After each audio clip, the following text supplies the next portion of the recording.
November the 9th is the anniversary of the birth of the man who helped us learn that, out there, somewhere, something really amazing is waiting to be discovered, and perhaps it will be by you. The Smithsonian Magazine said that scientist and astronomer Carl Sagan was truly irreplaceable.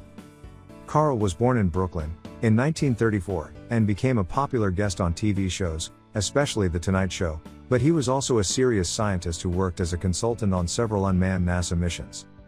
Sagan was involved in the Golden Record project associated with the Voyager missions.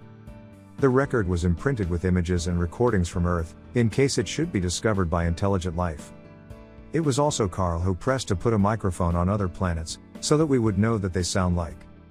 The first mission to do this was the failed mission to Mars, whereby the probe failed to make contact with the orbiter after landing due to a calculation error. Then about 1 year ago, NASA accidentally recorded sound on Mars with some equipment that was not really designed to hear but to detect Mars quakes. Here is what Mars sounds like.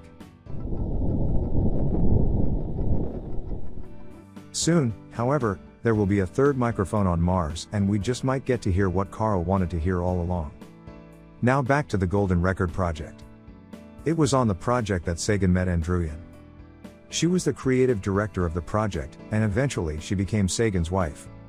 Druyan later said, "Carl and I knew we were the beneficiaries of chance, that pure chance could be so kind that we could find one another in the vastness of space and the immensity of time.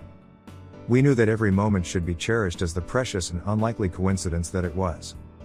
They both understood that time is the most precious commodity. Most people know Carl best as the co-creator and host of the hugely popular PBS show Cosmos, which aired in 1980. Sagan originally planned to call the show Man in the Cosmos, but he considered himself a feminist, so he decided to leave off the word man. Seth MacFarlane, the creator of the animated TV series Family Guy and a lifelong astronomy enthusiast, collaborated with Sagan's widow to bring Cosmos back to television in 2014. MacFarlane also donated money to the Library of Congress, so that the library could purchase Sagan's papers from Druyan. And there were a lot of papers. Almost 800 boxes. Perhaps some of the letters that I exchanged with Dr. Sagan are now in the Library of Congress. Sagan received a lot of fan mail over his career, many letters from people who shared their dreams and experiences, or their theories of extraterrestrial life, or simply thanked him for teaching them about astronomy. The more out there of the letters were filed in a box labeled FC, which stood for fissured ceramics. Sagan's code name for crackpots. People wrote to him about aliens that they had imprisoned in their basement, or the planets they had discovered. He was also approached by Timothy Leary, the former Harvard professor, and leader in the counterculture movement of the 1960s. Leary wanted to build a kind of space ark and transport hundreds of people to a different star, and he consulted Sagan to find out which star he should aim for. Sagan had to tell him that the technology to pull off such a feat did not currently exist. Leary wrote back, "I am not impressed with your conclusions in these areas," and suggested that all that was needed was exopsychological and neuropolitical inspiration. Sagan died in 1996, of complications from a rare bone marrow disease. He was just 62.